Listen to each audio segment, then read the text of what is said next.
everyone, welcome to Kinetic Training. Here we've got a full training session. This is just one round of that session. It takes about 20 minutes to get through this full series here, but we got a lot to unpack. So what you'll see here is I'm working with a couple different devices. The Wek steps, or what are now known as the sole steps, are at my feet there, and those allow me to just position my feet in such a way that I'm driving through that fifth metatarsal and putting more emphasis on the balls of the feet and the big toe to align my body in such a way that I'm using more of those powerful muscles on the outside of my hips and driving through the tailbone, hips, calves, hamstrings, glutes all at the same time, rather than just isolating that heel load position that we typically see in squats. Then here we've got the Kabuki Strength Cadillac bar with an offset dynamic load shift on that unilateral press. So again, got the Wek steps at my feet, loading from that toe position, but then having to really control what goes on with the barbell here as it shifts from side to side. You get really nice feedback on controlling, utilizing your core more. You could actually add the band that we used on the squats there to the knees so that we have more glute engagement throughout that drive, but this keeps a ton of time under tension and really forces you to work through all those little sudden shifts in weight. It's odd object loading, so we really have to work and stabilize and stay under good tension throughout the entire press.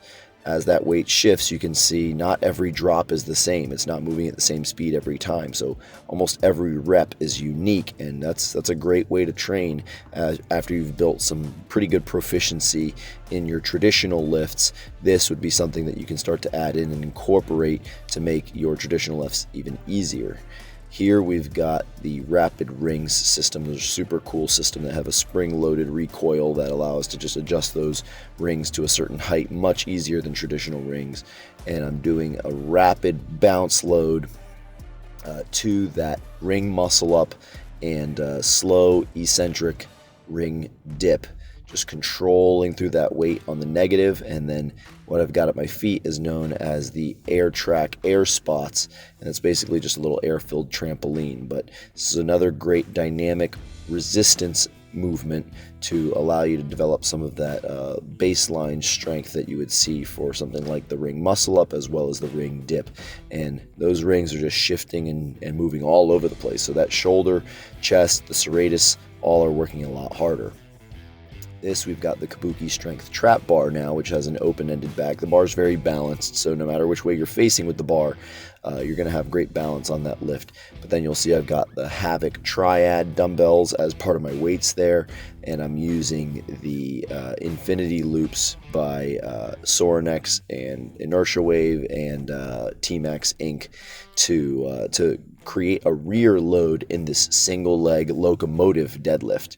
So you'll see that if you really pay attention to the position of my foot, I'm primarily loading the forefoot again, focusing on the ball of the foot, big toe, fifth metatarsal area, focusing on that lateral load a little bit more as we create that forward step driving out of the ground. Think of a track star shooting up out of the blocks for an exercise like this. This right here is the Edge Cross X. That's basically a dynamic push-up system that allows us to just really make our push-ups a lot more difficult, and it really just takes your training up to a next level. You don't have to use the roller there in the middle. That can be done from the flat ground. There are also some parallettes that come with this bar system, so you can just do traditional push-ups and they're nice and flat and controlled. But it's a lot of work for the hand, wrist, and elbow, and what's great is those handles are pivoting, so it's really smooth and easy to move it around. But it does allow you to position your wrists in such a way that it's much more advantageous for the wrist. And you see here we can do a lot of different body positions and work from those sort of awkward angles, getting into the coiling of the lats, utilizing the spine and all the muscles that control the spine to get into just different positions that make it a far more dynamic exercise than just a traditional push-up. This right here is the Banff Hammer, and if you've noticed at all, I've got the breath belt on the entire time. The great thing about that breath belt is that it's just creating that great elastic feedback for the entire core. So 360 degrees of resistance for your diaphragmatic breathing muscles and your core muscles. It's also creating pressure against them, so that's creating length as we stretch out and move. And particularly in this Gata club swing here that we've got with the Banff Hammer, that's a 20-pound head on that hammer, so it's carrying quite a bit of load as the physics carry it towards the ground and stretching me out.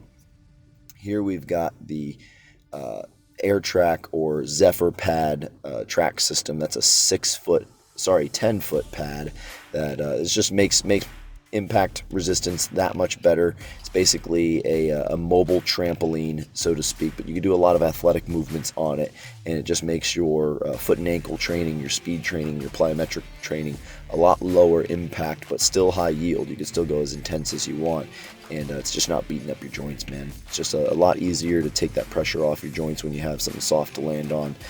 It's enhancing some of that spring loading, so I am probably jumping a little bit further than I normally would be, so my CNS is getting a little bit more feedback to learn to move harder and faster than it normally would. Here we've got the Aqua Training Bag.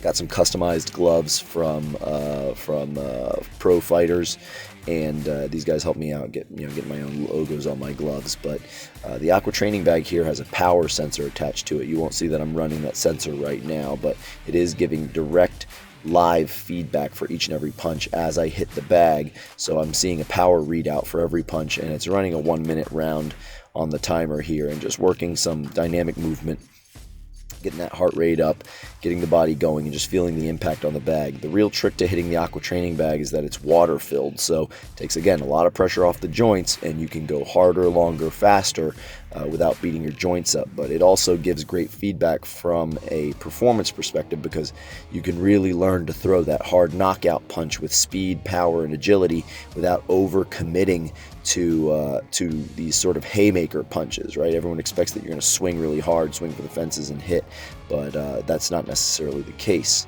You're definitely going to want to use probably a safer object, but this was more for fun for me.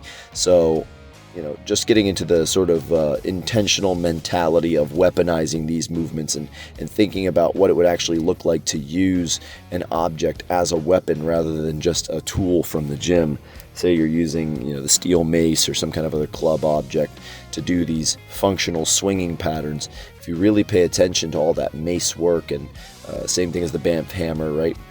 Ultimately, what that object would be used for in a scenario like this is to strike an object or, ward off some kind of an attack. So, thinking about the rotational movements and the athleticism and the proficiency and skill required to actually swing this object in a way that would be deadly is ultimately what I'm thinking about and working on here. Now, again, not that I'm worried about getting into a sword fight anytime soon, but look at the athletic positions, look at the movements, and how those would be applied in a fluid and an athletic way, so that the body is remaining relaxed and staying efficient. We're not wasting any energy to get there. We're just focused on staying fluid movement. A lot of the time, I catch myself not directing the blade or the head of the blade.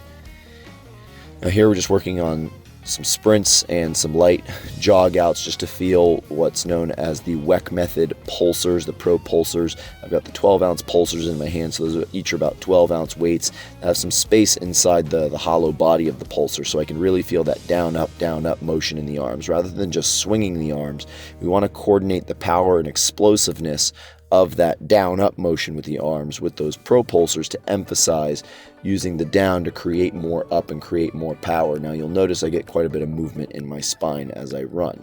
So here we've got the spornia sport net. This is used for golf or baseball or any type of exercise where you would be striking an object and hitting into a net. But here I'm working it for a little bit more of, again, a somewhat weaponized movement pattern, using those propulsors to feel the feedback as I prepare to throw. You'll see I'm going for more of like a fighting stance, and then the drill here is to ideally hit the center of the target, but then aim to be able to run up and catch it. Thanks a lot for watching, y'all. Head over to livekinetically.com. We'll see you next time.